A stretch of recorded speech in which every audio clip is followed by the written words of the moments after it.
Assalamualaikum warahmatullahi wabarakatuh. Selamat sore, Bapak Ibu sekalian. Senang sekali saya sore ini bisa hadir menemani Bapak Ibu sekalian dan saya ucapkan selamat datang di acara Smart Cold Chain, Digitalisasi, Transportasi, dan Manajemen Rantai Pendidik. Ya, di sini tentunya kita akan membahas ya Bapak Ibu sekalian tentang tentang cold chain di Indonesia. Tapi sebelum itu, izinkan saya memperkenalkan diri. Saya Rosa Zara Supriyadi dari Make Easy, yang mana acara ini diselenggarakan oleh Make Easy bersama dengan ARPI, Asosiasi Rantai Pendingin Indonesia. Jadi, uh, sore hari ini saya nggak akan sendirian, Bapak Ibu dan teman-teman di sini.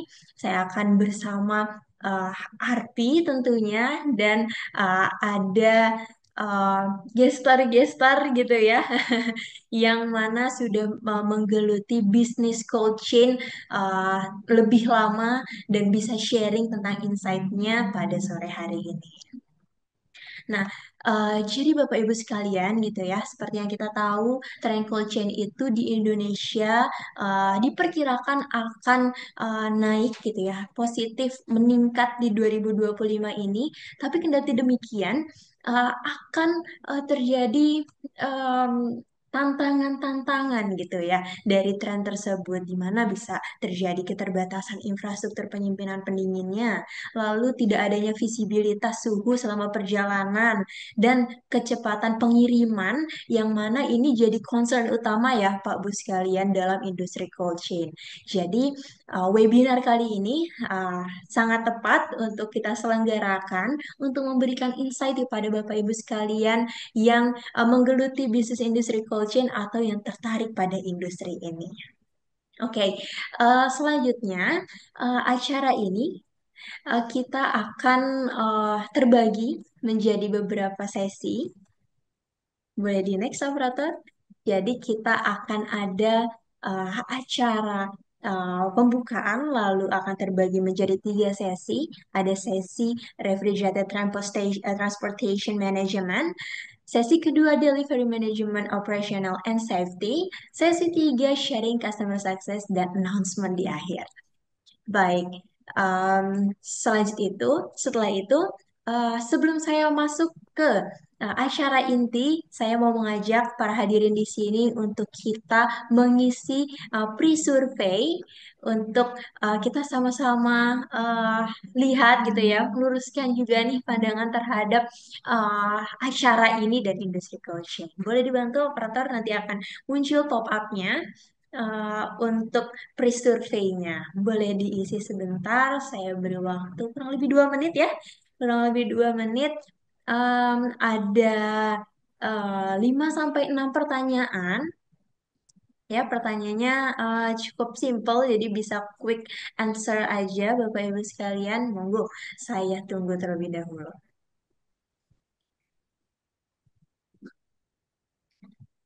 Baik, di sini saya mau sambil menyapa para panelis ya. Ada Pak Yan dari ARPI. Halo Pak Yan, selamat sore. Ya, selamat sore Mbak Rosa, selamat sore pemirsa semua. Oh iya, sore Pak. Oke, di sini ada Pak Ardi ya Pak ya. Halo Pak Ardi. Halo, halo Halo. Mbak Rosa, Ya, suara saya terdengar? Oke, baik. terdengar Oke, jelas. selamat sore semuanya, salam kenal. Iya, salam kenal Pak Ardi. Oke, dari McKinsey ada Kak Gazi. Halo Kak Gazi. Halo, halo. Oke, oke. Nah, selanjutnya ada Bu Tasya. Halo Bu Tasya. Halo Bu, salam kenal semuanya. Halo Bu Tasya. Oke, sudah lengkap semua ya panelis kita sore ini. Senang sekali saya bisa bertemu nih Bapak Ibu yang hebat banget. Jadi pembelajaran juga sih ya sore ini untuk saya mengulik lagi bagaimana cold chain, bagaimana industri cold chain di 2025 ini. Oke. Eh, jadi nantinya ketika setiap sesi itu akan ada sesi Q&A di akhir sesi, di akhir sesi satu, sesi 2, sesi 3 baru ada Q&A. Nah, bagi teman-teman di sini yang eh, ingin bertanya, bisa langsung masukkan pertanyaannya di fitur Q&A yang ada di fitur Zoom. Yap, bisa teman-teman input pertanyaannya gitu. Barangkali, aduh mau tanya nih perihal ini ke Pak Yan gitu ya, ke Bu Tasya, ke Kak Gaji, dan juga ke Pak Ardi. Jadi boleh banget input di sana.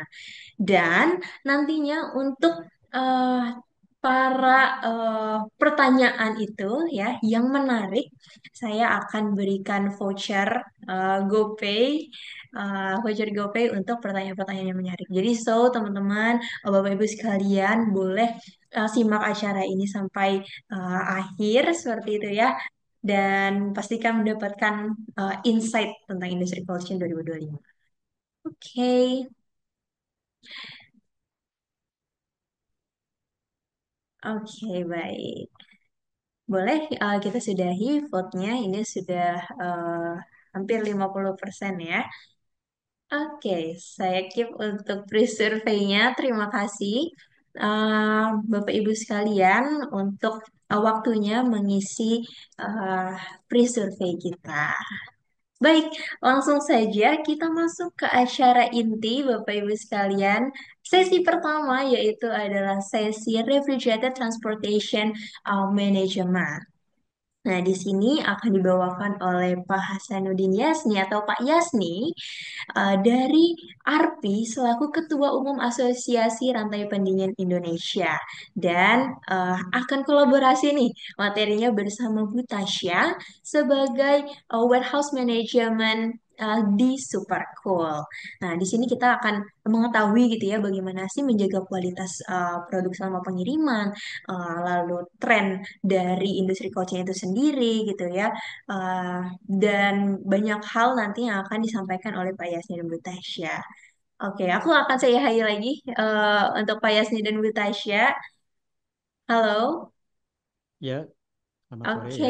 Nah, halo, ya. Ya, Untuk sesi pertama mungkin bisa dimulai dari Pak Yasni dulu ya. Nanti Bu Tasya bisa melanjutkan. Silakan waktu dan layar saya persilakan. Eh, Silakan Pak, waktunya 30 menit dari sekarang. baik. Selamat sore. Terima kasih Mbak Rosa dari McKinsey, juga Mbak Tasya nanti sebagai pendukung presentasi dari ARPI. Jadi pada kesempatan sore ini, para audiens semua yang ada di webinar ini, semoga kita semua dalam kondisi sehat-sehat saja dan kondisi usaha kita juga tetap berlangsung dengan baik. Pada kesempatan ini saya mau coba tentang apa sih manajemen transportasi berpendingin. Sebenarnya apa sih yang membedakan antara berpendingin tidak berpendingin gitu ya. Sebenarnya kurang lebih hampir sama. Cuma kalau berpendingin itu akan dilengkapi dengan yang namanya mesin-mesin pendingin, serta nanti di digitalisasinya itu ada monitoring suhu dan kelembaban. Itu yang paling utama dan yang paling membedakan dengan transportasi yang tanpa pendingin atau transportasi biasa ya. Jadi kita mempunyai uh, kelebihan fitur dan ini juga akan membuat suatu pembiayaan tersendiri. Jadi itulah yang membedakannya. Ya, jadi sekarang saya ingin nanti Bu Tasya dari Supercool akan menjelaskan bagaimana pengiriman-pengiriman barang barang dingin ya dari Supercool, sehingga dari door to door ya, mulai dari pick up sampai ke end users gitu. Jadi saya akan menjelaskan bagian uh, sampai dari awal sampai menengah saja tentang apa sih yang namanya transportasi yang dilengkapi dengan pendingin tersebut. Ya, lanjut. Jadi kalau kita lihat, kita harus mengerti dulu sih apa sih namanya river box ya. River box atau river container gitu ya. Karena apa? Karena kontainer itu sering identik dengan box lah. Box bisa dalam ukuran kecil, bisa sampai ukuran besar. Kalau ukuran besar itu kita lebih sering menyebut sebagai kontainer. Sebenarnya kontainer itu juga sebenarnya kalau dari istilah bahasa Indonesia atau di KBBI itu juga dari kecil sampai besar ya. Jadi di sini kita lihat adalah pengertiannya itu jenis kontainer yang dirancang khusus ya. Jadi ingat dirancang khusus untuk mengangkut barang yang memerlukan suhu dan lingkungan yang terkendali. Jadi kata reefer itu sering kita bilang reefer kontainer. Reefer kontainer sebenarnya apa sih? Reefer itu sebenarnya adalah singkatan dari atau bahasa populer dari refrigerated. Jadi refrigerated itu adalah berpendingin. Jadi kalau kita lihat di sini dilengkapi dengan sistem pendingin dan pemanas. Kenapa kok ada pemanasan sih? Karena memang umumnya reefer container atau reefer box ini disetting bisa mengangkut barang mulai dari plus 50 derajat Celcius sampai minus 50 derajat Celcius. Tergantung dari keluaran tahun berapa sih reefer container tersebut. Karena makin ke sini itu makin canggih reefer container. Ya, jadi tadi pada intinya adalah dari plus 50 sampai minus 50 derajat Celcius bisa diangkut, maka dilengkapi dengan sistem pendingin dan pemanas di dalamnya sehingga sangat penting dalam pengiriman barang-barang yang sensitif ya seperti makanan, obat-obatan atau farmaseutical dan lain-lainnya. Ya, kita lanjut. Sebelum kita masukin ini kita lihat dulu dong pasar river atau refrigerated transportation berpendingin ya secara global ya secara globalnya secara global ini kita lihat itu meningkat terus ya jadi apa artinya artinya adalah digitalisasi di dalam transportation management system akan sangat diperlukan ke depannya karena tadi sudah diungkapkan oleh MC tadi dari Mbak Rosa tadi bahwa makin ke sini kecepatan pengiriman itu akan semakin ditantang ya tantang karena apa karena memang orang memerlukan kalau bisa hari ini atau jam ini barang yang saya pesan bisa sampai di rumah saya atau sampai di restoran saya jadi sepertinya jadi di sini kita lihat apa sih perusahaan pasar uh, refrigerated box container global itu pertama adalah kemampuan pembuatan box insulasi berpendingin. Kita lihat sekarang ini di Indonesia sudah banyak sekali manufaktur lokal yang bisa membuat box pendingin, terutama di river truck ya. Kalau di river container memang kita masih eh, belum punya kemampuan, ataupun sudah punya kemampuan tapi tidak masih belum mempunyai standar ISO. Karena apa? Karena river container itu memerlukan standar ISO yang begitu ketat, ya harus tahan di dalam tumpukan paling nggak minimal 11 tumpukan. Nah, jadi bisa dibayangkan kokoh betapa kokohnya harus dibuat river content tersebut. Dan yang kemudian yang kedua adalah bahwa memang mempunyai uh, analisa laboratorium yang begitu ketat ya untuk river container. Makanya kalau untuk refrigerated trucks kita sudah banyak sekali yang bisa mampu membuat di Indonesia baik secara menggunakan polyurethane maupun dalam menggunakan XPS seperti itu ya. Kemudian kemampuan pembuatan alat refrigerated multi temperatur kita lihat ada satu river truck itu bisa multi temperatur ada frozen kemudian ada chill kemudian ada sampai ke air conditioning kemudian nilai pasar global itu cukup besar ya dengan compound annual growth rate-nya itu 94%, bahkan di Indonesia itu 10,3%. Jadi pasar Indonesia di ASEAN ini juga cukup menantang. Kemudian pasar kontainer river diperkirakan tumbuh 3% hingga tahun 2026. Ini di Indonesia ya.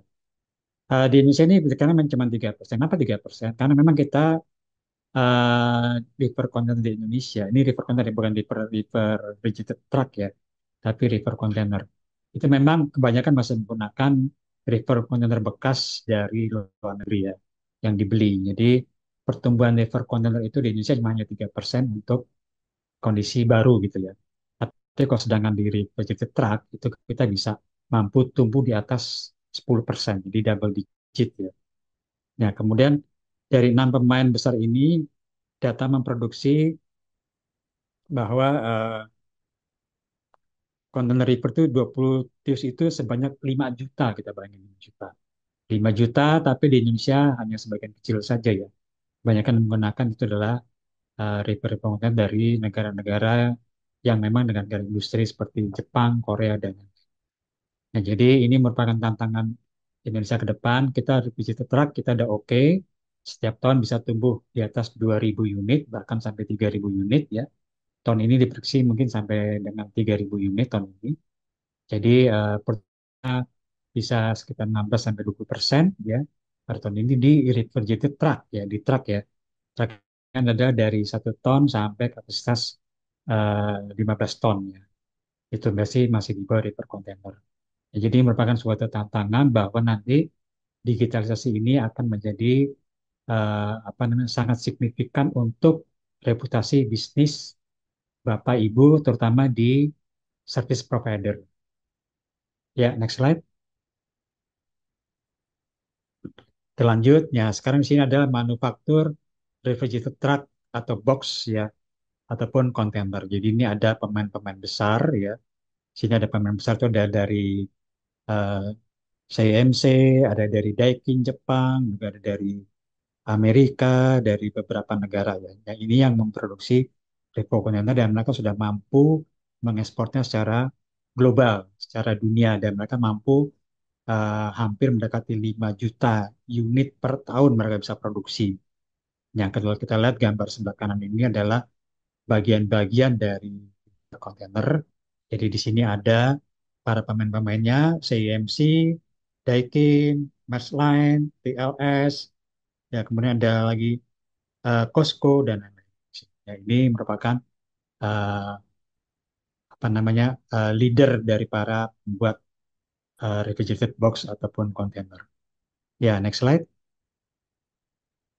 Kemudian apa aja sih produk-produk yang memerlukan transportasi berpendingin? Ya, ya banyak sekali ya ini, tapi ini kita garis bawahi aja bahwa sini ada makanan segar dan makanan olahan. Jadi makanan segar dan makanan olahan ini adalah merupakan barang-barang yang segar itu merupakan barang setengah jadi atau produk setengah jadi yang siap untuk dimasak lagi ataupun diolah lebih lanjut. Jadi keperluan suhunya sangat sangat eh, variabel ya, sangat bervariasi. Ya rata-rata sih memang ada yang frozen, ada yang chilled. Kalau untuk olahan mungkin cukup chilled ya, tapi untuk makanan segar umumnya untuk menjangkau daya simpan yang panjang lebih dari 1 bulan itu dalam bentuk frozen. Bahkan untuk ekspor pun sudah dalam bentuk frozen. Kemudian ada yang namanya dairy products. Ya, dairy products ini ya seperti biasa susu dan lain-lainnya ya seperti keju dan lainnya itu adalah olahan-olahan kebanyakan daripada eh, bahan bakunya susu gitu ya, yang merupakan dairy products. Itu juga memerlukan mulai dari frozen sampai ke suhu chill. Kemudian obat-obatan tentu saja seperti obat-obatan yang dalam bentuk cair itu vaksin, plasma darah dan lain-lain itu bisa dalam bentuk suhu minus ya atau suhu frozen. Obat-obatan ada yang bentuknya suhu chiller, ada yang bentuknya suhu air conditioning. Walaupun bagaimana obat-obatan itu tidak bisa disimpan dalam di bawah sinar matahari langsung. Karena apa? Karena nanti akan memperpendek masa pakai. Ya, expire date-nya akan lebih pendek. Ya. Jadi harus hati-hati obat-obatan itu tetap mempunyai keperluan untuk kontrol temperatur. Jadi kalau bisa jangan sampai katakanlah sampai plus 40 derajat ke atas itu nanti masa pakainya akan lebih pendek. Lanjut, kemudian di sini ada bahan minuman ya. Minuman itu baik untuk minuman healthy drink, untuk minuman-minuman lainnya. Kalau kita lihat di Jepang itu aqua aja, aqua seperti minum-minuman air di botol atau mineral itu pasti di bawah suhu ada di apa namanya disimpan di suhu terkontrol juga, tidak dibiarkan begitu saja. Kemudian bahan-bahan kimia seperti kita ketahui ada yang masuk dalam apa namanya bahan kimia yang dangerous ya, yang berbahaya, ada yang bahan kimia memang aman, biasanya untuk dipakai sebagai bahan-bahan baku, contohnya dalam pembuatan panel insulasi dan lainnya. Kemudian ada yang namanya hewan hidup. Ya, hewan hidup ini bisa bisa saja dalam bentuk dipingsankan. Kita contoh lihat ada seperti lobster dan lain-lainnya itu bisa dipingsankan, bisa juga yang benar-benar hidup gitu ya. Dan memerlukan river container karena apa? Karena dia memerlukan selain kelembaban juga merupakan temperatur yang terkontrol.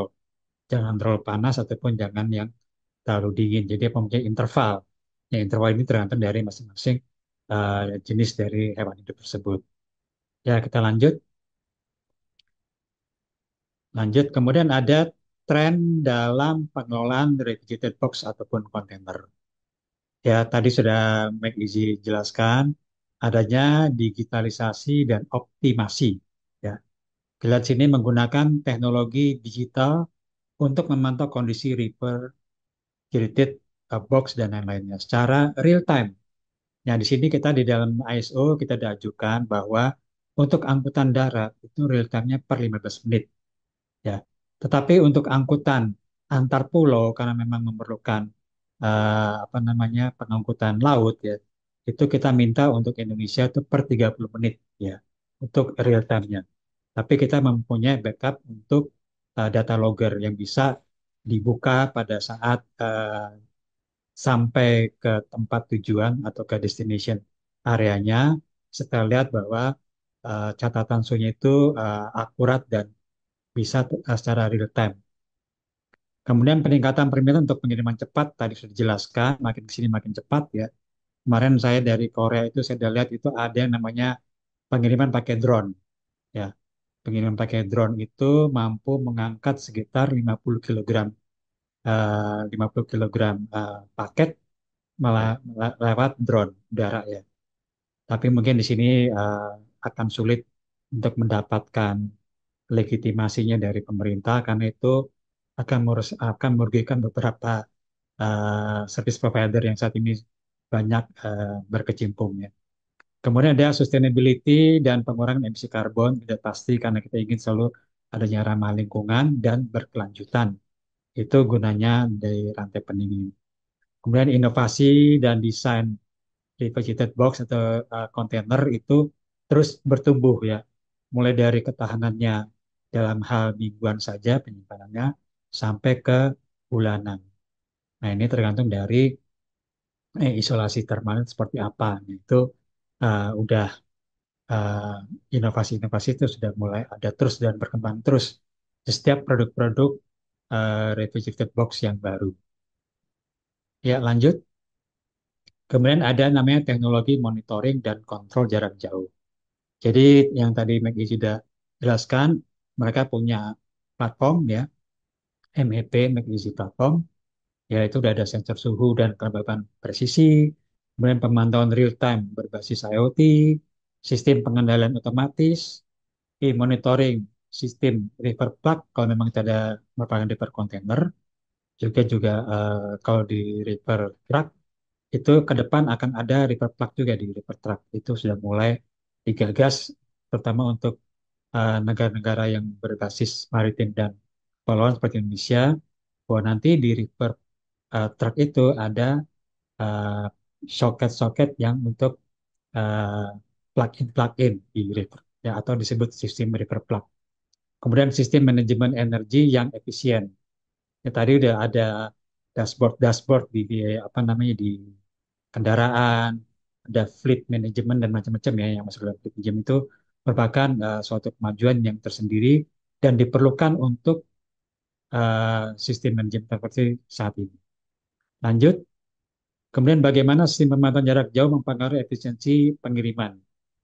Sini ada visibilitas real time, ya kan?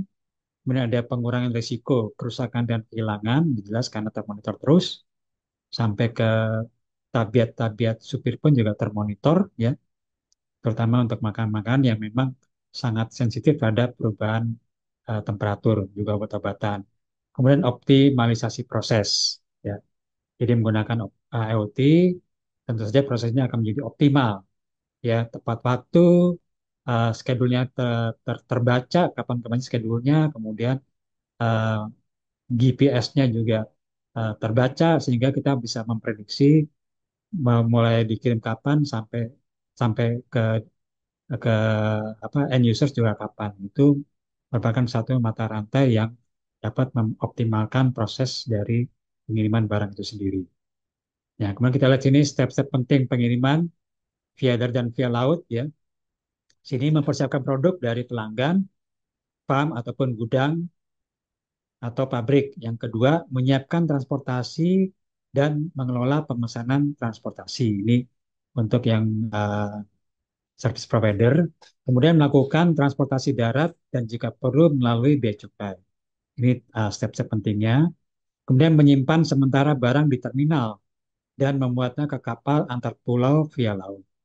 Kemudian mengirimkan river box kontainer melintasi laut, kemudian membongkar menyimpan barang di terminal dan melewati bea cukai lagi. Ini untuk Indonesia pertama. Menurunkan barang melalui transportasi darat, kemudian simpan barang di tempat penyimpanan dingin hingga jarak tempuh terakhir dan distribusikan ke toko retail, fresh market ataupun ke end users. Nah, ini step-step penting dalam pengiriman via darat dan laut itu untuk negara-negara kepulauan seperti Indonesia.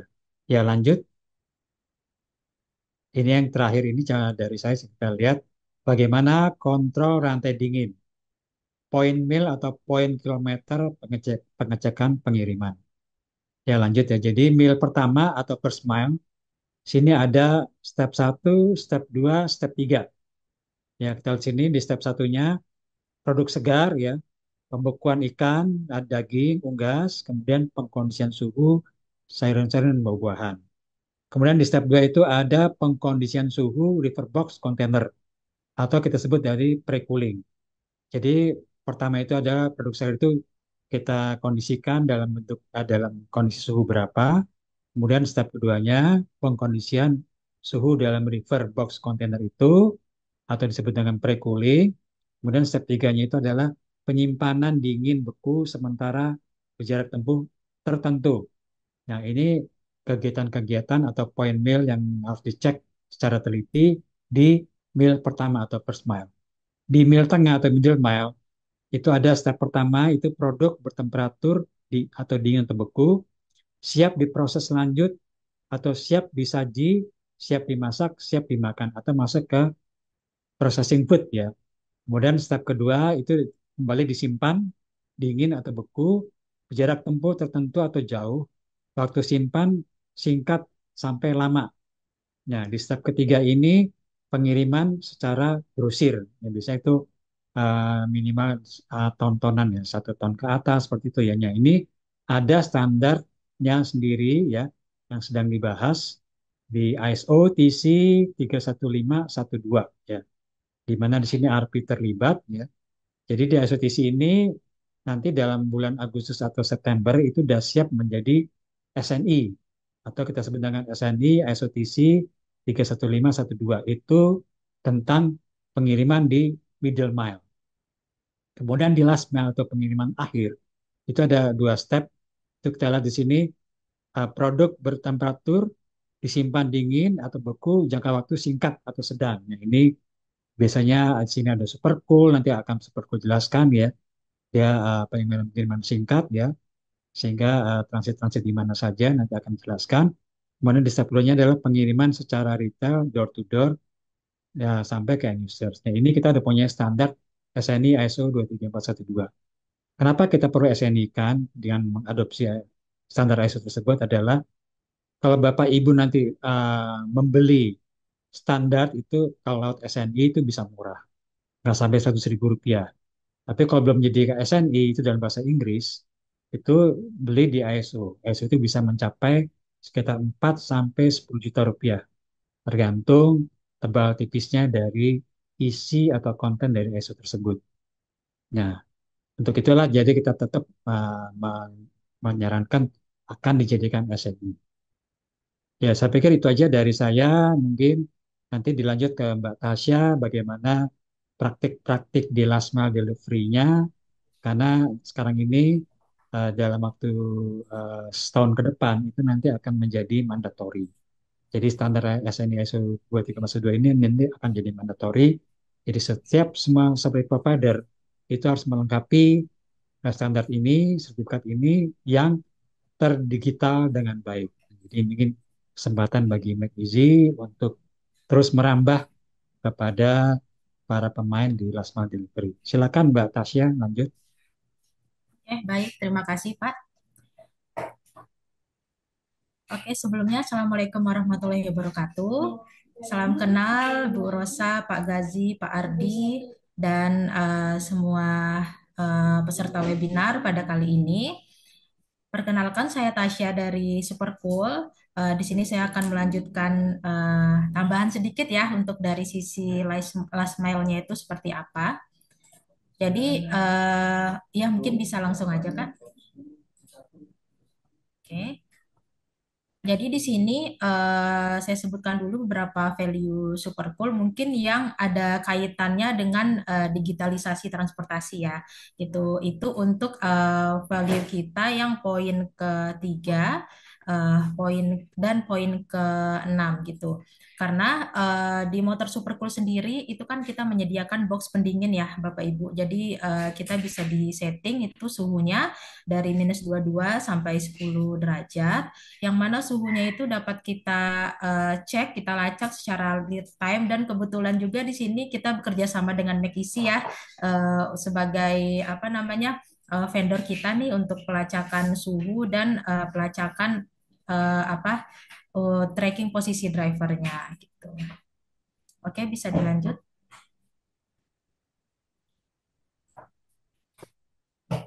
Jadi seperti ini motor super cool kita dilengkapi box pendingin dengan ukuran box volume kita itu di 80 liter atau dimensinya 58 cm kali 32 kali 42 cm. Yang mana kapasitasnya itu up to 30 kilo dengan temperatur suhu itu di -22 sampai 10 derajat Celcius. Jadi sangat memungkinkan untuk membawa produk-produk pendingin yang memerlukan penanganan yang khusus. Oke, bisa dilanjut. Oke. Nah, di sini kami juga sudah mendapatkan sertifikasi Full Chain Delivery Service untuk khususnya last mile delivery yaitu SNI ISO 23412 2020 dan Sistem Manajemen Mutu SNI ISO 9001 2015. Karena sistem Supercool semuanya sudah terdigitalisasi, kita juga sudah punya TMS sendiri, kemudian kita bisa melacak suhu dan melacak posisi driver sudah sampai mana, makanya sangat penting untuk apa namanya untuk logistik ini ya untuk pangsa-pangsa logistik ini memiliki sistem yang terdigitalisasi agar memudahkan pengguna-penggunanya untuk memantau nih sudah sampai mana barangnya, apakah barangnya aman gitu dan suhunya apakah sudah sesuai.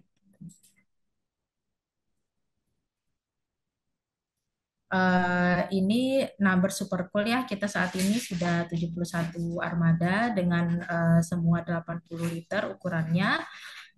Dan mungkin ini bisa kita lihat bersama untuk complete trips-nya, completed order, travel, dan kliennya. Jadi memang kita dari 2020 sampai sekarang terus bertumbuh, terus berjalan untuk membantu perusahaan-perusahaan atau UMKM yang memerlukan pengiriman berpendingin. Oke. Ini market opportunity, mungkin ini tadi sudah dijelaskan secara detail oleh Pak Yasmi. Jadi kita yang dihandle Supercool itu untuk barang-barang yang perlu penanganan khusus dari suhu deep freeze, frozen, chill, atau mungkin kalau misalnya nanti perlu yang dry sekalipun itu suhunya juga bisa kita off-kan. Ini beberapa ini contoh use case yang ada di Supercool. Jadi klien kita itu mungkin gudangnya itu lokasinya sangat jauh ya dengan titik-titik pengirimannya gitu. Yang mana mungkin sebelumnya itu tuh klien kita menggunakan truk-truk untuk melakukan pengiriman ke general trade, ke modern trade gitu atau ke store-store lainnya. Nah, kemudian dengan adanya Supercool, kita mengeluarkan service yaitu cross docking service. Jadi nanti dari armada klien itu bisa mengurangi jumlah trackingnya. Jadi dikirimkan ke hub-hub Supercool yang terdekat dengan lokasi pengirimannya. Nanti setelah Sampai di hub Supercool kami lakukan pengecekan dari surat jalan dan kuantitinya. Nah, setelah itu dilanjutkan distribusinya menggunakan armada Supercool. Sehingga dari klien itu bisa mengurangi jumlah armada truknya, kemudian bisa mengirimkan ke lebih banyak titik lagi karena dengan menggunakan motor kapasitasnya juga bisa lebih banyak dibawa dan bisa lebih cepat dan sudah terintegrasi semuanya gitu. Oke. Nah, mungkin itu saja Bapak Ibu tambahan dari Supercool. Untuk kesimpulannya dari saya, digitalisasi transportasi ini sangat penting ya, karena dapat membantu kita semua dalam memantau suhu, memantau lokasi driver, sehingga terjadi peningkatan efisiensi operasional dan pengurangan kerusakan produk gitu, karena semua dapat kita pantau dalam sistem yang terdigitalisasi. Sekian, terima kasih. Baik, terima kasih banyak Bu Tasya atas tambahannya dan juga penyampaian materi dari Pak Yasni. Luar biasa Bapak Ibu sekalian. Sudah dijelaskan gitu ya terkait mungkin Pak Yasni bisa Pak Yasni menjelaskan tentang point of view secara general gitu ya tentang industri cold chain gitu. Dikatakan juga ya bahwa perluasan pasar terkait refrigerated box container global itu juga meningkat gitu ya. Dan Bu Tasya sebagai pelaku bisnis nih dari Supercool juga menjelaskan gitu ya. Tadi disampaikan juga ya Bu ya ada standar sendiri di industri cold chain itu seperti apa dan Supercool juga sudah menerapkan. Dan ada nggak benang merah yang bisa saya ambil gitu ya dari Pak Yasni dan Bu Tasya gitu ya untuk operasional bisnis di cold chain ini bisa terintegrasi gitu ya bisa dioptimalisasi dengan integrasi bersama teknologi, betul. Nah, jadi mungkin ini akan relate gitu ya, akan relate ke materi kita di sesi kedua yang akan disampaikan oleh Make Easy tentang digitalisasi manajemen operasional perusahaan rantai pendingin untuk meningkatkan kepuasan pelanggan. Nah, langsung aja Kak Gazi bisa disampaikan. Mungkin aku say hi dulu ya. Halo Kak Gazi. Halo, halo. Oke, ya silakan Kak Gazi bisa disampaikan nih, dikaitkan juga gitu ya tentang tren coaching yang sudah disampaikan dari Pak Yasni dan juga Bu Tasya. Silakan Kak Gazi. Oke, terima kasih atas kesempatannya. Selamat sore semuanya. Terima kasih juga Pak Yasni dan Bu Tasya atas materi yang sudah disampaikan. Di sini saya akan menyampaikan bagaimana proses digitalisasi yang dapat dilakukan dalam industri rantai pendingin seperti itu. Nah, jadi untuk permasalahan yang biasa kita alami itu di rantai pendingin berdasarkan riset dari McKinsey ada 4 yang paling umum. Yang pertama itu adalah banyak yang masih mengatur rute itu manual. Terus yang kedua itu tidak bisa di tracking visibilitas lokasinya.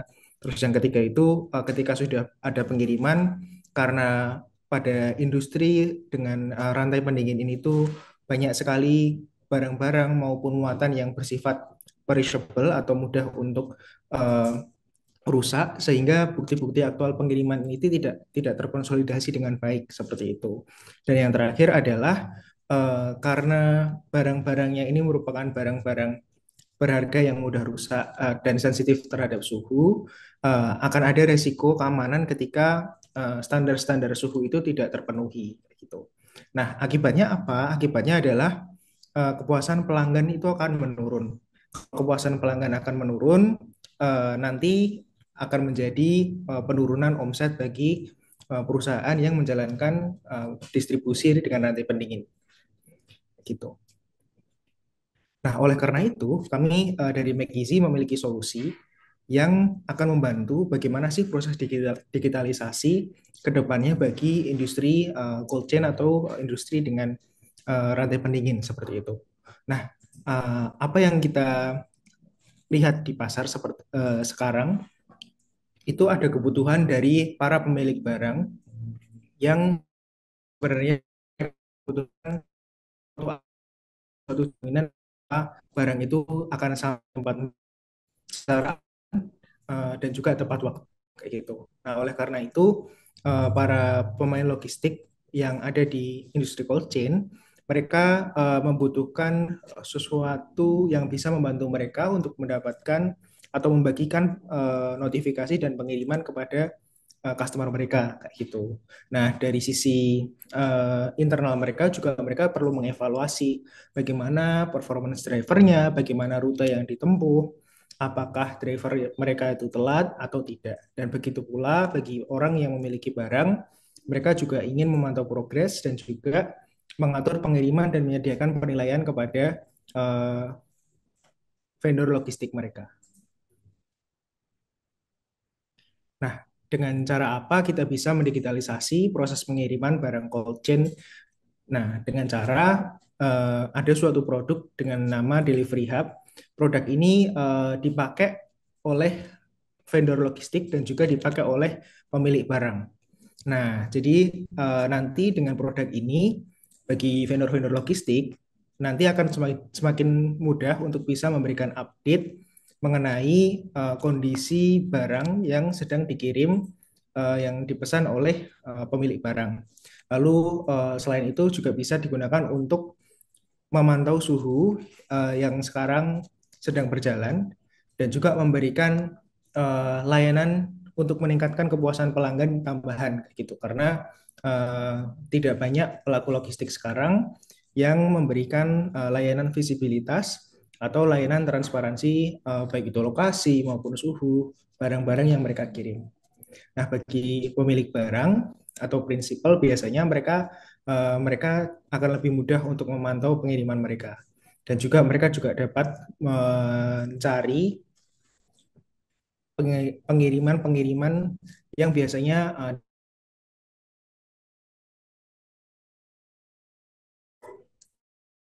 itu seperti apa sih dan bagaimana bentuk produknya. Ini dimulai dari proses untuk pembuatan pengiriman dari sisi vendor logistik, Bapak Ibu semuanya. Jadi di sini nanti para pelaku logistik cold chain mereka dapat menggunakan semacam transportation management system yang simple untuk menugaskan pengiriman cold chain-nya kayak gitu dari titik A ke titik B misalnya. Nah, setelah itu setelah menugaskan, di sini proses selanjutnya adalah untuk bisa menginput nomor customer-customer mereka. Jadi karena nanti update notification itu akan dilakukan melalui WhatsApp, maka ini nanti perlu dilakukan juga input nama customernya sehingga sistemnya akan langsung mengirim notifikasi ke pemilik barang maupun yang memesan jasa pengiriman cold chain. Nah, pada saat pengiriman, coba next. Pada saat pengiriman itu eh, baik itu pelaku logistik maupun baik itu pemilik barang, mereka dapat memantau pengiriman dan juga mereka akan mendapatkan update melalui WhatsApp. Bagi driver yang mengantarkan barang dengan cold chain ini, mereka juga dapat mengupdate bukti-bukti pengiriman dengan mudah karena bukti-bukti pengiriman ini bisa langsung dikirim melalui WhatsApp ke official WhatsApp account-nya McEasy. Nah, itu akan langsung nanti otomatis mengupdate ke sistem dan juga akan langsung otomatis mengirim atau merouting bukti pengiriman itu langsung ke pelanggannya untuk memberikan aktual bukti pengambilan atau pengiriman barang. Next.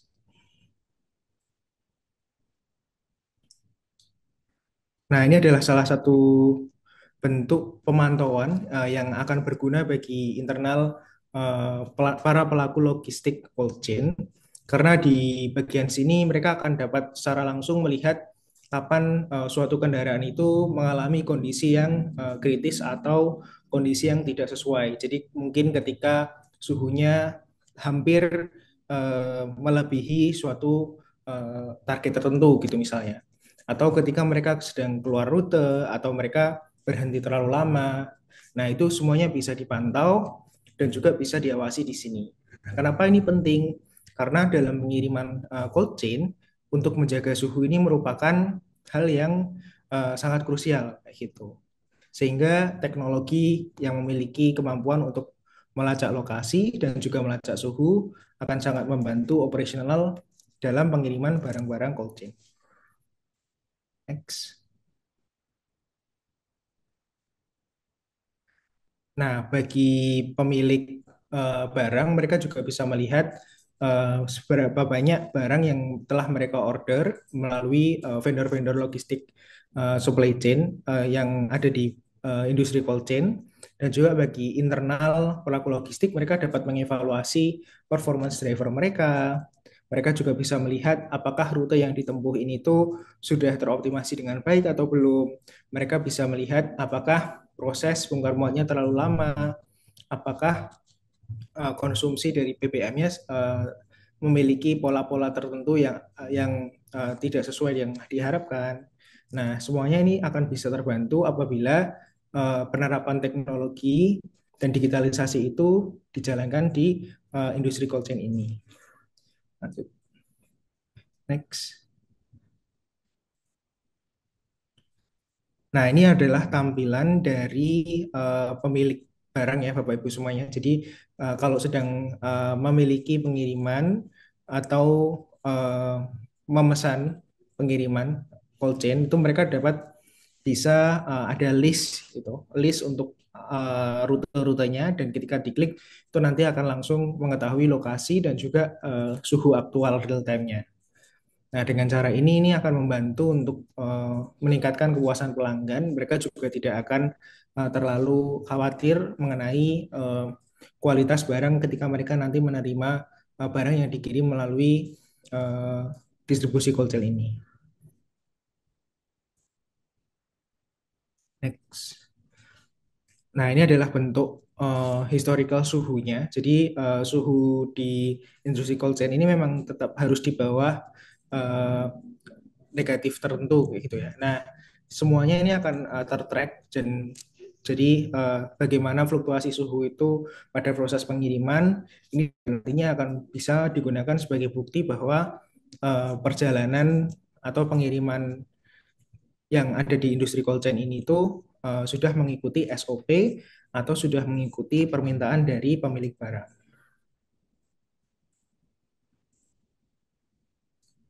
Selain itu, untuk menjaga suhu dari teknologi, kita juga bisa mensupport yang namanya sensor pintu atau buka tutup bagasi. Karena kan kalau kita sedang membawa barang yang dingin, semakin sering kita membuka pintu, semakin sering kita membuka tutup cool box-nya, itu akan semakin cepat untuk menaikkan suhu muatan yang ada di dalam. Oleh karena itu, kita bisa memantau dengan menggunakan sensor tambahan di sensor pintu ini. Jadi kapan pintunya ini dibuka, di mana dibukanya, berapa lama, semuanya akan terpantau. Dengan pemantauan seperti ini, kita dapat bisa mengevaluasi apakah operasional dari pengiriman cold chain ini itu sudah sesuai dengan SOP gitu. Karena kalau misalnya terlalu banyak dibuka pintunya, terlalu lama, itu akan sangat berpengaruh pada suhu yang ada di dalam. Next.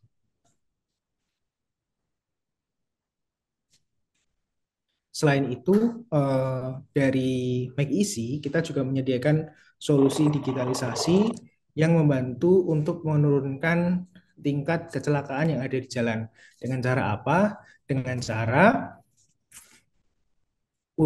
memasang kamera dengan sistem artificial intelligence. Jadi kami ada kamera yang kalau misalnya Bapak Ibu sekarang punya di kendaraan armada masing-masing itu kan ada dashcam-nya ya. Nah, dengan sistem yang ada di Megisi ini, kita dashcam-nya bisa langsung dipantau real time melalui HP maupun melalui web. Jadi tidak perlu lagi mengambil atau colok-colok micro SD. Dan juga apabila nanti dari sisi driver itu melakukan hal-hal yang di luar dari SOP seperti merokok atau tidak fokus dalam berkendara di jalan, itu nanti kameranya akan langsung otomatis memberikan warning. Jadi kameranya akan langsung ngomong ke drivernya, jangan mengantuk, jangan main HP kayak gitu. Jadi seolah-olah ada orang armada yang akan selalu mengawasi drivernya untuk bisa mengendarai armada dengan baik.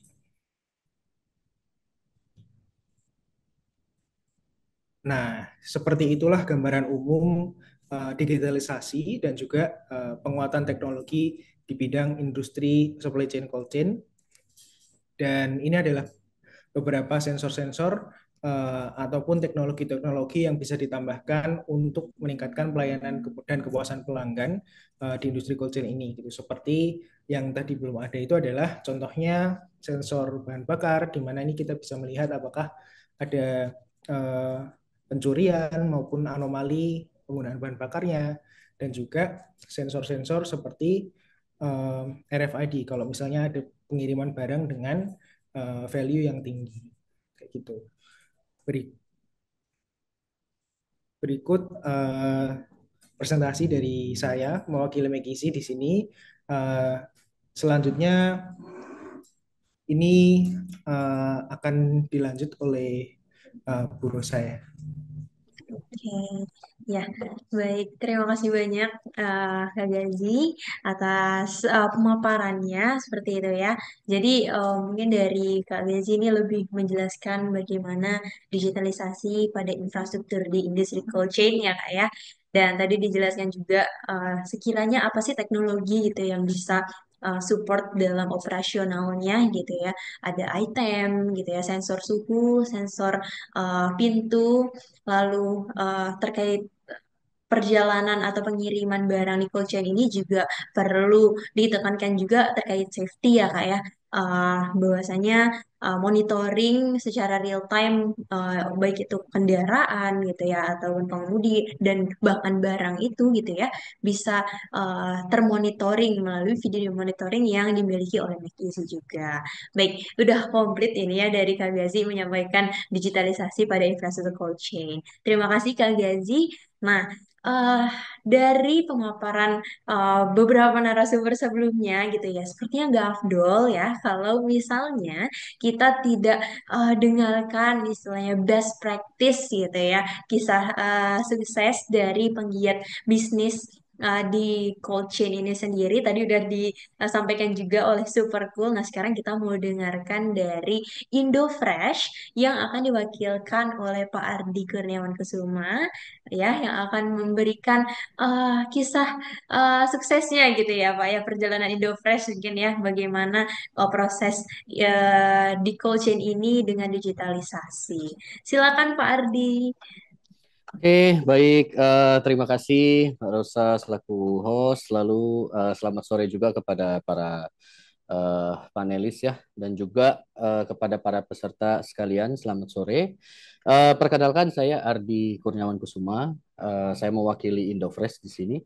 Jadi mungkin ada dari beberapa kita yang mungkin belum tahu Indofresh ya. Jadi Indofresh itu merupakan perusahaan importir dan distributor buah serta sayur segar di Indonesia. Nah, dalam perjalanannya mungkin ya, dalam perjalanannya ketika kita berbicara dengan yang namanya dengan konotasi segar, itu pasti sangat membutuhkan yang namanya cold chain ya, atau rantai dingin. Jadi dalam hal ini Indofresh 2 tahun lalu kita sudah coba digitalisasi sesuai tema kita hari ini ya. Kita sudah coba digitalisasi transportasi bersama McKinsey. Eh Mungkin sebelum ikan terkait dengan apa sih yang jadi halangan ya, apa sih yang jadi tantangan kenapa akhirnya Indofresh melakukan digitalisasi. Jadi mungkin singkat singkat cerita terkait dengan tantangan dan uh, han, halangan ya yang ada di lapangan tentunya. Kami itu memiliki sebuah rintangan, yaitu satu adalah fraud, lalu kedua adalah itu masalah dengan trust atau kepercayaan. Nah, mungkin itu common sense ya, maksudnya itu sebuah masalah umum di mana fraud itu pasti selalu ada, baik dari segi driver yang mungkin melakukan kecurangan, ataupun dari driver itu selalu mengurangi bahan bakar terkait dengan pendinginnya gitu ya. Lalu mungkin driver itu membuka pintu di tempat yang tidak seharusnya. Nah, itu merupakan tantangan terbesar. Lalu kedua adalah dari sisi trust atau kepercayaan dari konsumen, di mana konsumen-konsumen kami merupakan retail-retail besar di Indonesia. Jadi dari mereka pun pasti memberikan sebuah keharusan ya terkait dengan pengiriman. Harus berpendingin sampai di suhu berapa, adakah pencatatan suhunya dan segala macam. Jadi berdasarkan tantangan yang ada yang sebelumnya saya sebut, akhirnya di 2 tahun lalu Indofresh itu menggunakan sensor dari McKinsey yang lumayan lengkap dan tadi sepertinya sudah dijabarkan oleh Pak Gazi ya, yaitu Indofresh itu menggunakan iFuel tentunya untuk suhu bahan bakar ya, untuk sensor bahan bakar. Lalu iDoor kita gunakan juga untuk memastikan bahwa barang ini selalu terkunci sebelum tiba di tempatnya ya atau di konsumen. Lalu ada Track Vision kita juga pakai, itu sangat berguna juga untuk membantu kita memantau sisi supir dan juga jalan ya, yang tentunya menjadi halangan juga gitu ya terkait dengan distribusi. Lalu juga kita pakai GPS, itu pasti utamanya. Lalu juga yang terakhir yang kelima adalah item. Nah, item ini yang sangat berperan penting dalam memberikan informasi kepada kita ketika di perjalanan berapakah suhu yang dicapai oleh mesin tersebut. Mungkin kalau kita tidak menggunakan item yang pasti kita cuma akan nebak-nebak atau mungkin hanya mengetahui ketika kita baru buka pintu, kita tembak suhunya dan kita baru tahu. Tapi dengan item ini memang sangat membantu ya. Jadi sepanjang perjalanan kita bisa mengetahui kenapa suhu naik, kenapa suhu turun. Nah, itu yang sangat membantu kita gitu ya, terutama setiap pengiriman ke konsumen kami yaitu yang retail-retail besar. Jadi uh, dari kami transformasi digital itu memang sebuah jawaban ya dari tantangan yang ada gitu, dari tantangan umum yang sering terjadi di dunia distribusi tentunya. Dengan McKinsey jujur kami sangat terbantu, kami bisa melacak lokasi kendaraan secara real time, lalu memonitor suhu dan kelembaban yang mungkin tadi juga Pak Yasni juga sempat sampaikan ya di awal gitu. Yang ketiga yang paling penting menjaga aset kita, jadi mendeteksi kalau terjadi pembukaan pintu yang tidak seharusnya. Nah itu yang sangat penting ya, karena bagaimanapun dari pihak driver pun harusnya menjaga aset yang perusahaan punya gitu ya, yang kita punya. Lalu juga kita bisa melihat histori perjalanan kemarin dia jalan kemana, mungkin dalam berbentuk timeline dan sangat jelas sekali. Jadi selama kita pakai pun kami belum pernah menemukan kejanggalan dalam arti GPS. Jadi memang secara lokasi sangat sesuai. Lalu juga yang paling penting adalah terakhir identifikasi pola mengemudi dari supir. Di beberapa laporan yang sering kita buka itu kami sering melihat bahwa bagaimana sih pola supir ketika membawa kendaraannya, mungkin dari cara dia membawa dengan kecepatan berapa kita bisa tahu gitu ya. Lalu dengan adanya rekaman dari track vision itu juga bisa kita gunakan sebagai bahan monitoring dan pengecekan ketika amit-amit ya kita nggak pernah tahu gitu ya. Jadi di jalan terjadi sesuatu kita bisa melakukan pengecekan dari track vision yang sudah kita pasang. Nah, jadi memang kurang lebih ya dengan adanya sensor yang dimiliki oleh McKinsey jujur membawa dampak yang sangat positif karena bukan saja kita menjaga aset di jalan, tapi juga kita menjaga retur. Karena namanya buah ya, buah dan sayur itu kan sangat rentan ya.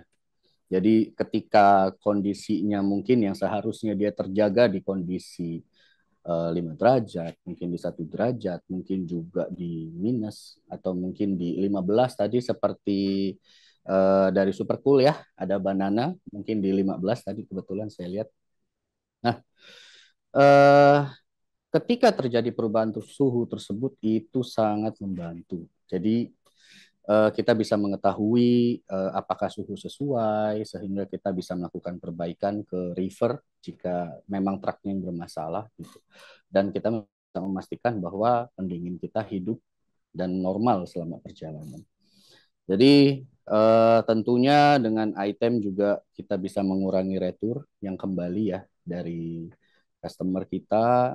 Kita bisa tahu bahwa keadaannya pun tetap terjaga suhunya meskipun sudah keluar dari gudang kami ya.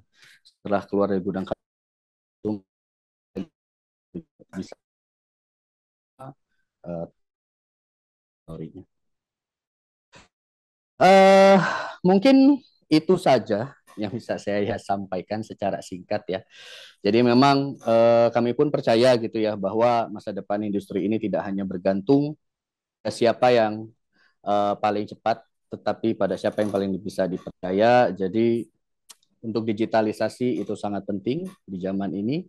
Mungkin akhir kata jangan berhenti maju, tetap berinovasi, bekerja sama menciptakan sistem distribusi pangan yang lebih sehat, aman, dan terpercaya di Indonesia. Mungkin itu aja. Terima kasih. Selamat sore. Baik, terima kasih banyak Pak Ardi atas sharing Terima kasih insight-nya kembali. dari Indofresh ya, luar biasa. Jadi betul sekali gitu ya, terdapat juga tantangan yang dirasakan oleh Indofresh dan uh, bisa teratasi gitu ya dengan digitalisasi operasional seperti itu.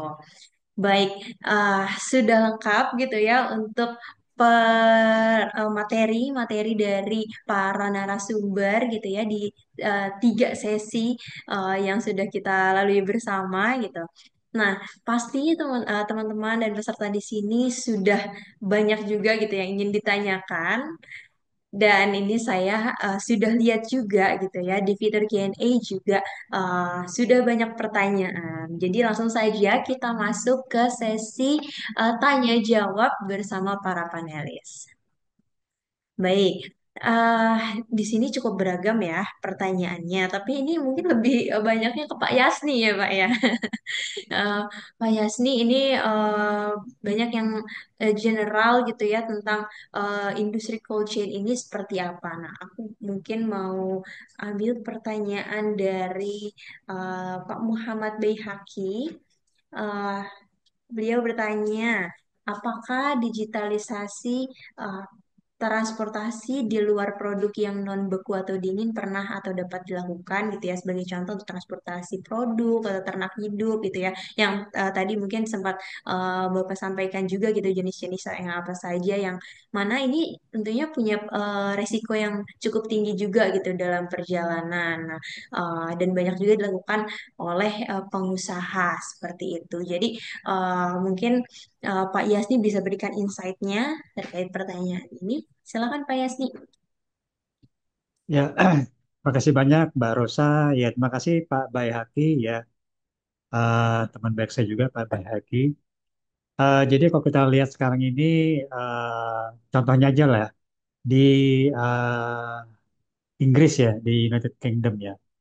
Dia pada tahun 2015 itu hasil survei dia menyatakan bahwa hanya sekitar 20%-an saja yang menggunakan sistem digitalisasi di pengiriman maupun di penyimpanan produk-produk yang memang membutuhkan kontrol temperatur ya.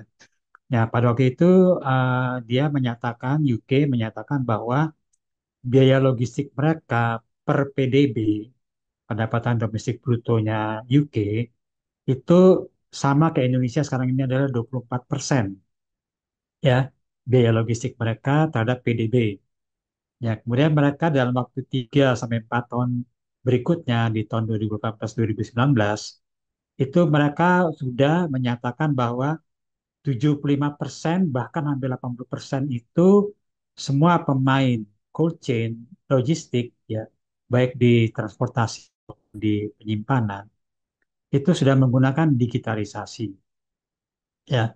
Kemudian survei mereka menyatakan bahwa biaya logistik mereka, terutama untuk biaya logistik di cold chain, di rantai dingin, itu yang tadinya 24% dari PDB langsung turun jadi 9%. Itu berkat digitalisasi.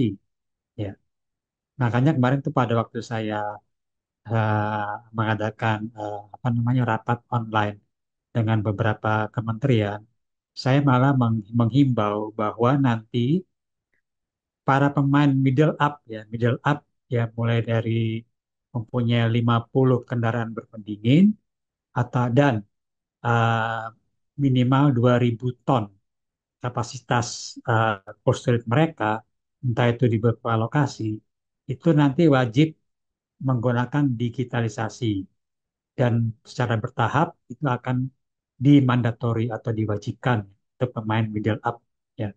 Karena apa? Karena kita harus menekan biaya logistik kita terhadap PDB. Itu pasarnya. Kemudian sekarang ini contohnya ada beberapa para pemain yang menyediakan DOC, day old chicken ya. Day old chicken itu kan berarti ayam hidup ya. Nah, itu mereka mengontrol suhunya itu begitu ketat. Walaupun itu suhunya suhu termasuk suhu air conditioning ya. Jadi sekitar 29 sampai 32 derajat Celcius ya. Selama apa namanya bukan penyimpanan ya, pertama kali dikandangkan ataupun dalam pengiriman. Walaupun mereka masih menggunakan apa namanya model penerangan gitu ya, lighting, tapi suhu dikondisikan sedemikian rupa dengan kelembaban.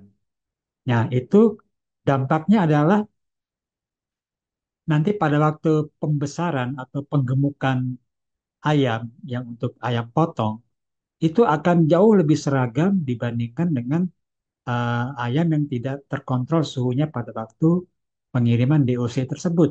Ya, nah jadi udah terbukti bahwa pengiriman dengan temperatur yang terkontrol itu akan memberikan dampak yang signifikan. Tadi seperti tadi yang DOC itu bisa lebih seragam sehingga bisa terukur optimalisasi penggunaan pakannya, ya kemudian uh, time time atau waktunya untuk bisa dijual ke pasar pada waktu satu ekor berapa kilogram gitu kan. Nah, itu akan menjadikan sebuah apa namanya aset bisnis yang memang terorganisasi dengan baik ya. Nah, jadi termanage dengan baik itu akan lebih mudah menjalankan apa namanya bisnis kita ke depan. Kita bisa lebih mampu menghitung secara lebih akurat begitu ya. Nah, itu dilakukan oleh para pemain-pemain yang mempunyai RPA ya di di lokal Indonesia dimanapun gitu. Nah, ini udah mulai yang saya ketahui seperti Java Confit itu mereka udah mewajibkan bahwa setiap RPA mereka ataupun processing food mereka ya untuk menjadikan ayam itu siap masak ataupun siap saji itu menggunakan digitalisasi. Jadi dampaknya itu sangat besar sekali. Itu mungkin jawaban saya. Terima kasih Mbak Rosa. Mungkin Pak Baiki cukup ya segitu. Apa ada yang lebih detail lagi silakan. Ya lanjut Mbak Rosa. Iya, eh, baik Pak. Terima kasih atas jawabannya gitu ya. Semoga cukup menjawab gitu Pak. Nah, mungkin melanjutkan gitu ya. Ini ada pertanyaan juga dari Pak Muhammad Akili tentang tantangan utama gitu ya. Apa sih tantangan utama dalam memastikan bahwa infrastruktur cold chain ini tersedia di daerah terpencil gitu Pak atau kurang berkembang? Karena kan tadi Bapak juga sempat sampaikan gitu ya terkait cold chain ini gitu. Dan bagaimana sih perusahaan atau organisasi gitu dapat mengatasi keterbatasan infrastruktur itu gitu. Jadi baik tidak hanya perusahaan besar seperti itu Pak, tapi perusahaan yang sedang merintis pun bisa terintegrasi dengan infrastruktur cold chain yang sudah terdigitalisasi. Gimana Pak Yasni tanggapannya? Ya, memang di Indonesia karena Indonesia itu merupakan negara maritim, tadi sudah dikatakan juga negara kepulauan. Itu memang kita menyeberangkan antar pulau itu memang apa namanya memerlukan effort yang lebih lebih lebih tinggi ya gitu ya. Karena apa? Karena kadangkala memang pertama adalah sinyal kita begitu di tengah lautan itu kadang-kadang terputus gitu ya. Terputusnya makanya saya disebutkan bahwa tadi Indonesia minta kepada tim ISO ya untuk kalau untuk penyeberangan lautan yaitu yang menggunakan middle mile karena kan penyeberangan lautan itu kan pasti terkumpul dalam hal satu river truck gitu ya. Nggak mungkin kita, walaupun itu diri dari beberapa box-box ya yang dimasukkan dalam river truck itu kan tetap dalam hal middle mile.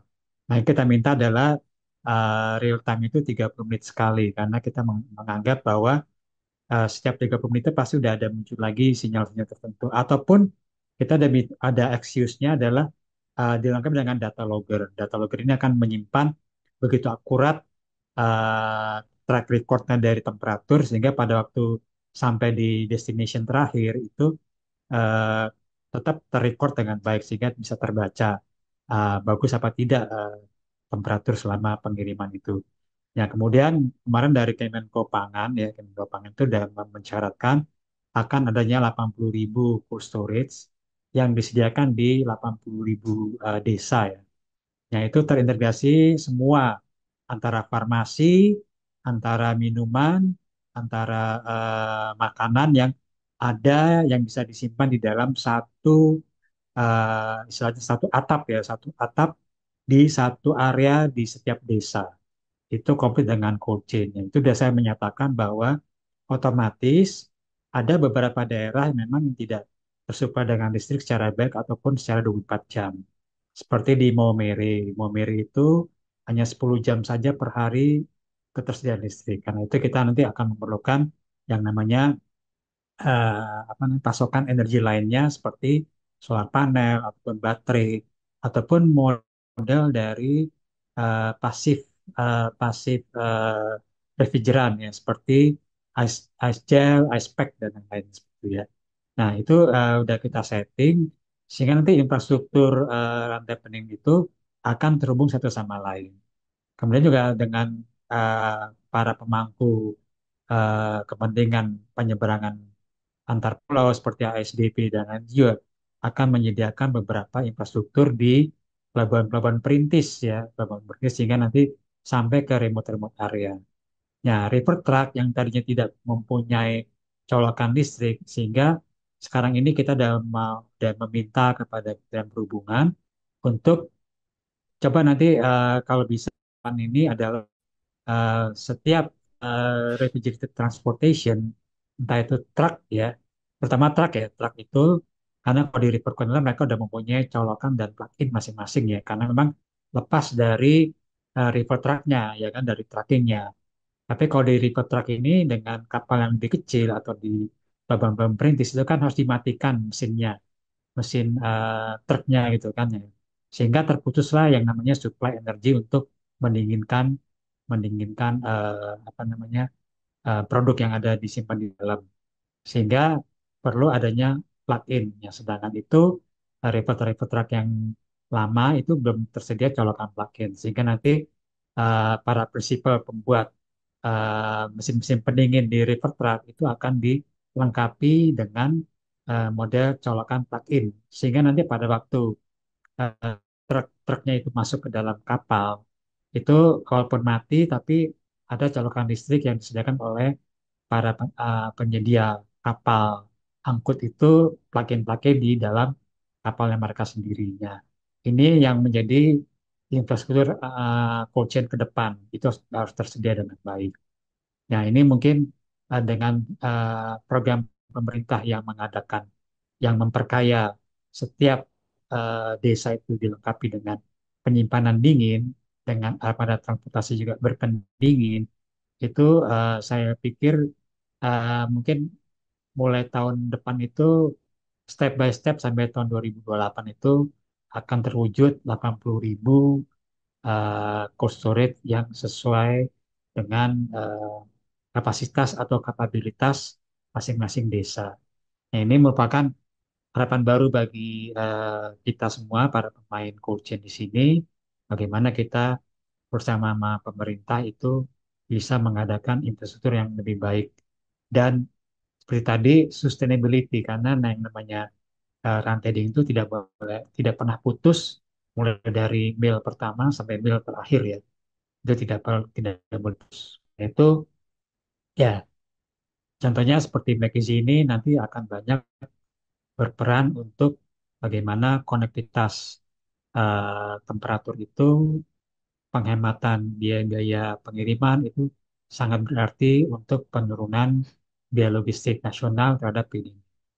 Itu kira-kira. Makasih. Baik Pak, wah luar biasa Pak Yasni. Jadi tadi disampaikan juga ya Pak ya akan ada peningkatan juga ya terkait cold storage gitu di Indonesia. Terima kasih Pak Yasni atas jawabannya. Nah, mungkin sekarang aku mau move ke pertanyaan selanjutnya. Ini dari Pak Rendra dari Expert Pendingin. Pak Rendra bertanya untuk McGizi. Saya membayangkan nih box river itu ada display digital suhu di dinding luar box seperti yang ada pada cold storage pada umumnya. Nah, apakah itu bisa dibuat seperti itu ya? Misalnya bisa bekerja sama dengan karoseri juga. Mungkin bisa disampaikan Kak potensi teknologi gitu ya untuk mensupport hal tersebut. Silakan. Oke, kalau untuk menampilkan suhu di luar box yang ada di cold storage maupun cool box, itu secara teknologi sangat possible. Jadi kalau teknisnya itu ada istilah namanya digital out yang keluar ke LCD-nya. Nah, itu secara teknologi possible. Nah, untuk pembuatannya sendiri betul itu nanti memang sepertinya butuh kerjasama dengan karoseri atau kalau memang ada desain cool box maupun cold storage tertentu yang memungkinkan untuk langsung bisa ada jalur kabel dan nempelnya itu bisa dipasang sih Pak kayak gitu. Secara teknologi ada sensor yang bisa berkemampuan seperti itu. Hmm. Baik, berarti secara teknologi gitu ya itu sangat mungkin ya Kak ya istilahnya ada gitu di industri cold chain. Baik, terima kasih Kak Gazi atas jawabannya. Em, Selanjutnya eh ini ya mungkin mau tanya untuk Pak Ardi dan Bu Tasya. Nah, nanti boleh aku dapat insight dari Pak Ardi dan Bu Tasya gitu selaku pelaku bisnis di cold chain ini. Eh, apakah gitu ya mesin pendingin yang ada di perusahaan Bapak Ibu ini memakai sistem yang compact gitu dengan box kontainernya. Nah, itu tuh sistemnya seperti apa sih? Mengingatkan banyak juga ya fitur di teknologi untuk cold chain. Silakan mungkin Pak Ardi bisa menjawab terlebih dahulu. Oke, baik. Selamat sore, Mbak Rosa.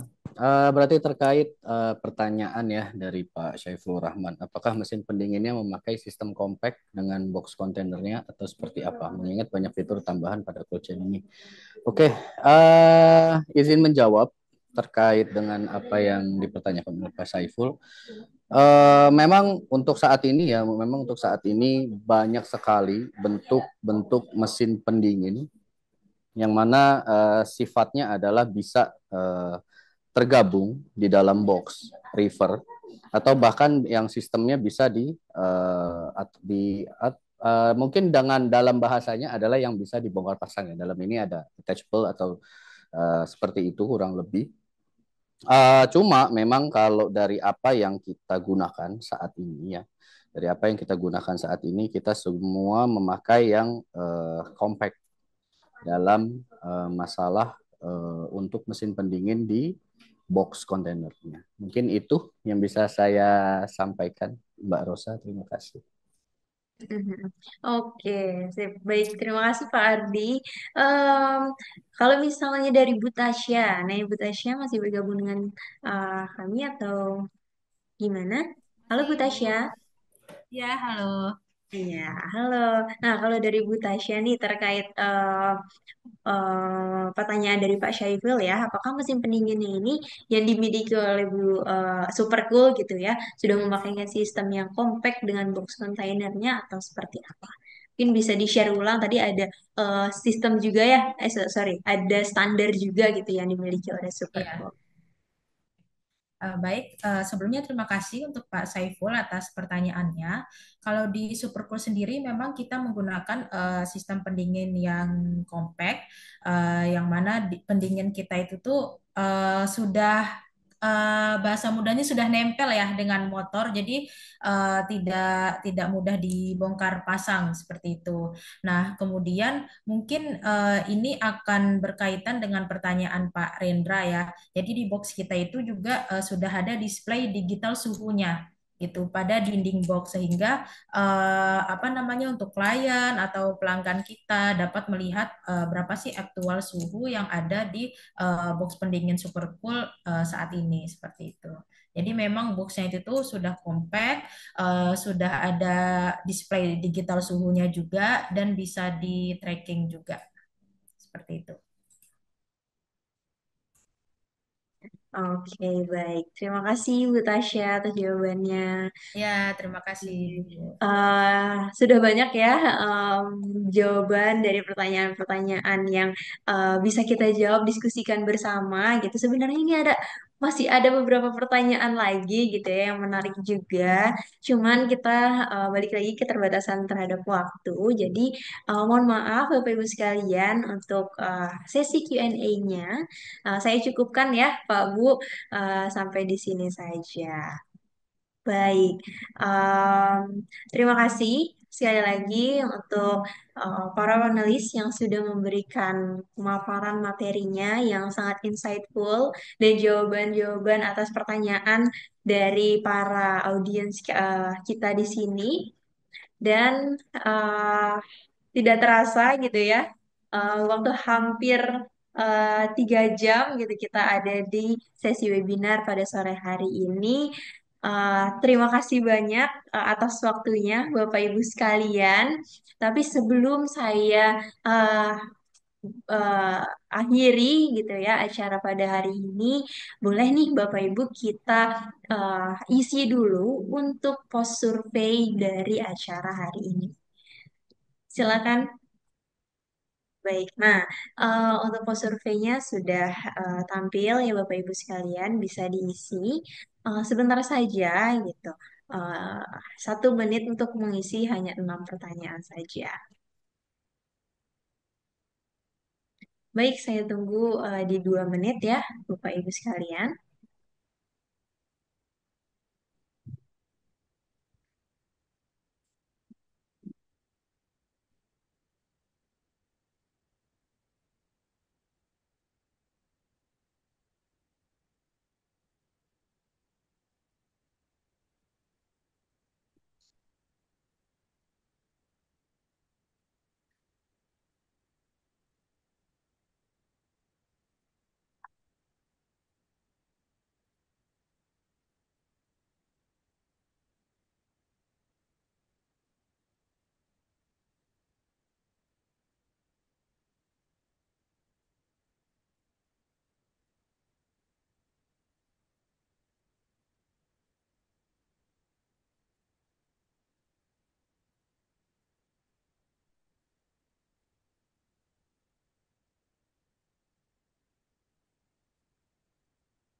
Baik, sembari menunggu Bapak Ibu sekalian, ini masih 38% yang mengisi post surveinya. Jadi mungkin izin saya eh, highlight gitu ya beberapa poin yang sudah disampaikan oleh para panelis kita.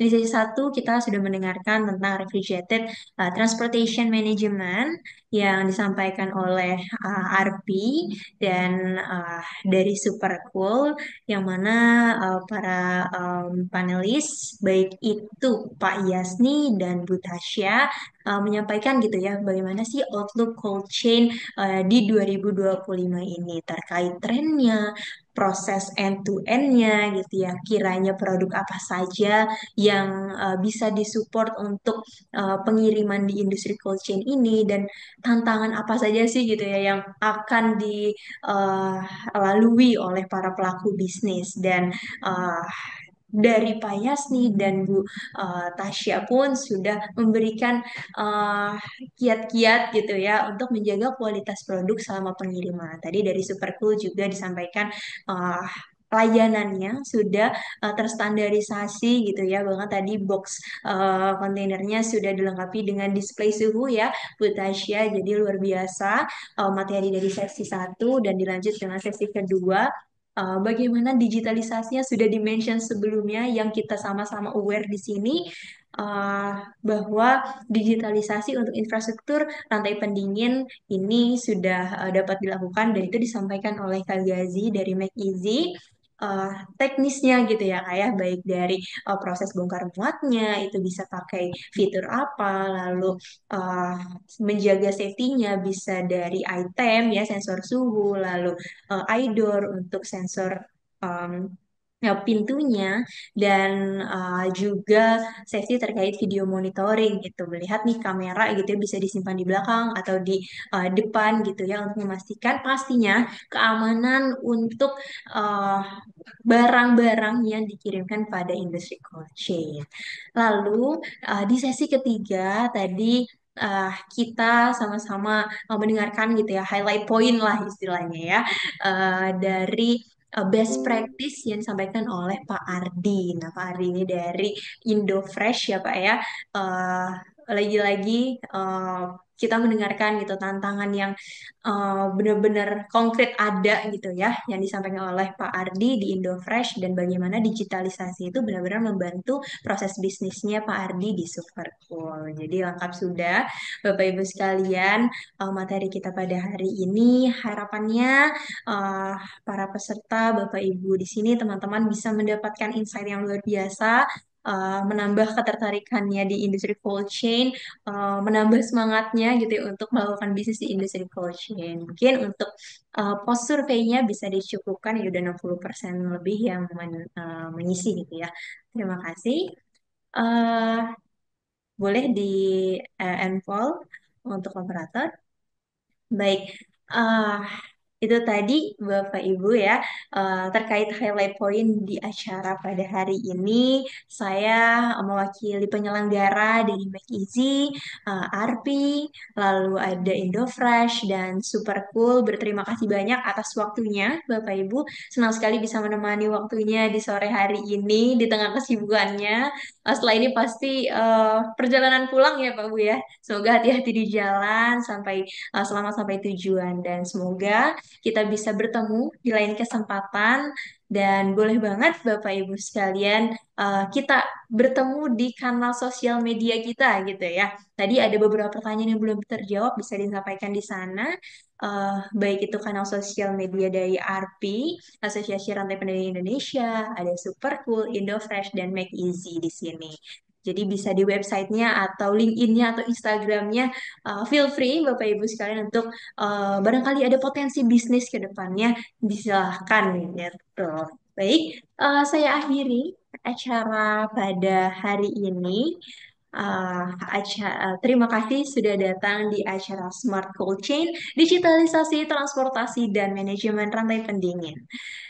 Wabillahi taufiq wal hidayah. Wassalamualaikum warahmatullahi wabarakatuh.